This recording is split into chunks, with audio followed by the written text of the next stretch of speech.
ओम परमात्मने नमः। पूर्व श्लोक में भगवान ने सत्व, रज और तम इन तीनों गुणों के द्वारा देही के बांधे जाने की बात कही। उन तीनों गुणों में से सत्वगुण का स्वरूप और उसके बांधने का प्रकार आगे के श्लोक में बताते हैं। तत्र सत्वं निर्मलत्वात् प्रकाशकमनामयम् सुख संगेन बध्नाति ज्ञान संगेन चानघ। अर्थात तत्र सत्वं निर्मलत्वात्, पूर्व श्लोक में सत्व, रज और तम इन तीनों गुणों की बात कही। इन तीनों गुणों में सत्वगुण निर्मल मल रहित है। तात्पर्य है कि रजोगुण और तमोगुण की तरह सत्वगुण में मलिनता नहीं है। प्रत्युत यह रजोगुण और तमोगुण की अपेक्षा निर्मल, स्वच्छ है। निर्मल होने के कारण यह परमात्म तत्व का ज्ञान कराने में सहायक है। प्रकाशम, सत्वगुण निर्मल स्वच्छ होने के कारण प्रकाश करने वाला है। जैसे प्रकाश के अंतर्गत वस्तुएं साफ साफ दिखती हैं, ऐसे ही सत्वगुण की अधिकता होने से रजोगुण और तमोगुण की वृत्तियां साफ साफ दिखती हैं। रजोगुण और तमोगुण से उत्पन्न होने वाले काम, क्रोध, लोभ, मद, मात्सर्य आदि दोष भी साफ साफ दिखते हैं। अर्थात इन सब विकारों का साफ साफ ज्ञान होता है। तो सत्वगुण की वृद्धि होने पर इंद्रियों में प्रकाश, चेतना और हल्कापन विशेषता से प्रतीत होता है, जिससे प्रत्येक पारमार्थिक अथवा लौकिक विषय को अच्छी तरह समझने में बुद्धि पूरी तरह कार्य करती है और कार्य करने में बड़ा उत्साह रहता है। सत्वगुण के दो रूप हैं।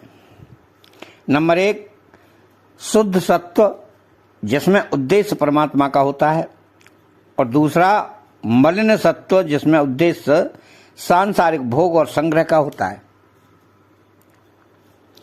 तो शुद्ध सत्वगुण में परमात्मा का उद्देश्य होने से परमात्मा की तरफ चलने में स्वाभाविक रुचि होती है।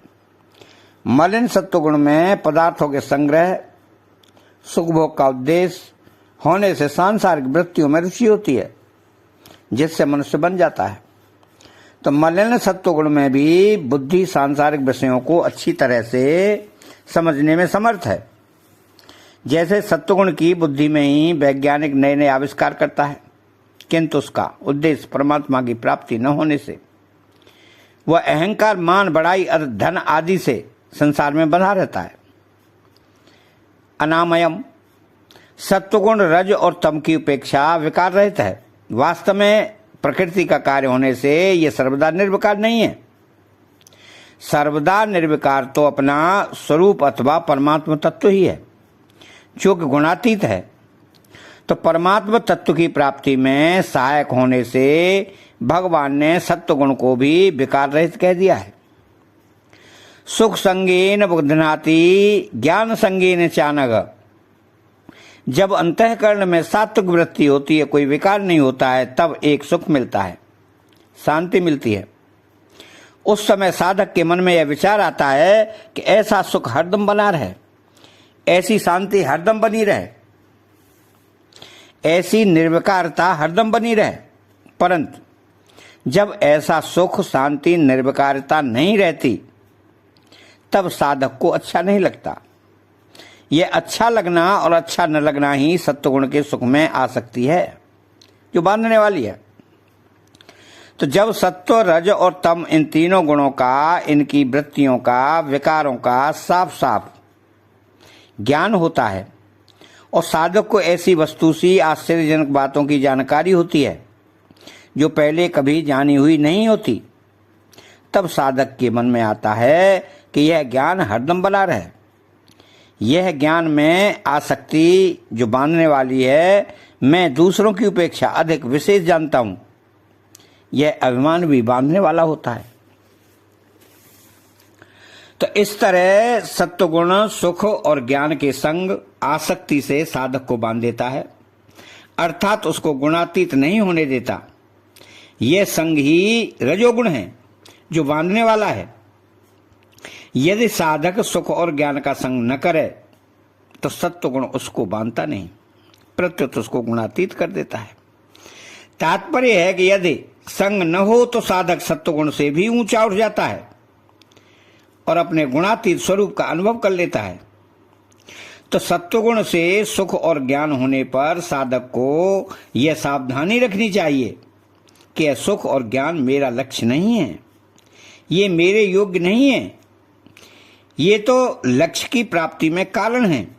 मेरे को तो उस लक्ष्य को प्राप्त करना है जो इस सुख और ज्ञान को भी प्रकाशित करने वाला है। तो सुख ज्ञान आदि सभी सत्वगुण की वृत्तियां हैं। ये कभी घटती हैं, कभी बढ़ती हैं, कभी आती हैं, कभी जाती हैं, परंतु अपना स्वरूप निरंतर एक रस रहता है, उसमें कभी घटबढ़ नहीं होती। अतः साधक को सत्वगुण की वृत्तियों से सदा तटस्थ उदासीन रहना चाहिए, उनका उपभोग नहीं करना चाहिए। इससे वह सुख और ज्ञान की आसक्ति में फंसेगा नहीं। तो अगर साधक सत्वगुण से होने वाले सुख और ज्ञान का संग न करे तो उसको शीघ्र ही परमात्मा प्राप्ति हो जाती है, परंतु अगर वह इनके संग का त्याग न करे तो परमात्मा प्राप्ति का लक्ष्य होने से समय पाकर उसकी इस सुख और ज्ञान से स्वतः अरुचि हो जाती है और वो परमात्मा प्राप्ति कर लेता है। यहाँ भगवान ने सत्वगुण को अनामय निर्विकार बताया है। यह सत्वगुण की विलक्षणता है। कारण सत्वगुण गुणातीत होने के बहुत नजदीक है। यद्यपि सत्वगुण निर्विकार है पर संग के कारण वह विकारी हो जाता है। सुख संगे न बदनाति, ज्ञान संगे न चानक। क्योंकि संग रजोगुण का स्वरूप है। रजो रागात्मकम विद्यम।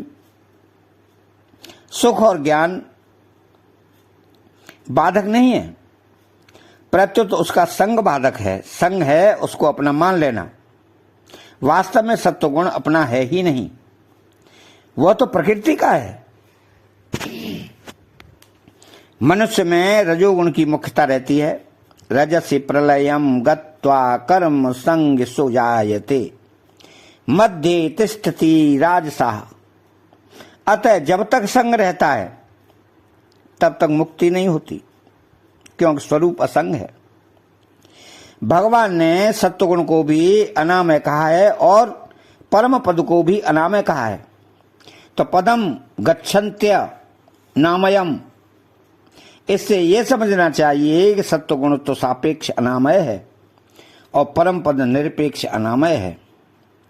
तीनों गुण प्रकृति जन्य होते हुए भी रजोगुण तृष्णा तथा आसक्ति से पैदा होने वाला और तमोगुण अज्ञान से पैदा होने वाला है, परंतु सत्वगुण केवल प्रकृति जन्य है।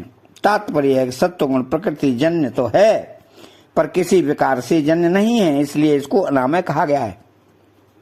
तो सात्विक सुख और सात्विक ज्ञान भी स्वयं के नहीं है, प्रत्युत प्रकृति जन्य होने से पर के हैं, अर्थात पराधीन है। इनमें पराधीनता का सुख है, अपने स्वरूप का सुख नहीं है। तो सात्विक ज्ञान और तत्व ज्ञान में अंतर यह है कि सात्विक ज्ञान में तो मैं ज्ञानी हूं, यह संग है, पर तत्व ज्ञान सर्वदा असंग है। अर्थात तत्व ज्ञान होने पर ज्ञान रहता है पर मैं ज्ञानी हूं, यह ज्ञानी नहीं रहता। तो सात्विक ज्ञान में दृष्टा रहता है और अपने में विशेषता का भान होता है, परंतु तत्व ज्ञान में कोई दृष्टा नहीं होता है और अपने में कोई कमी भी नहीं रहती तथा विशेषता का भान भी नहीं होता। क्यों कि व्यक्तित्व नहीं रहता, अपने में विशेषता का अनुभव होना ही संग है। तो विशेषता का अनुभव में ज्ञानी हूं ऐसा स्वीकार करने से होता है। तत्व ज्ञान होने पर निजानंद का अनुभव होता है और तत्व ज्ञान का वर्णन हुआ है। तो चैनल को सब्सक्राइब करें,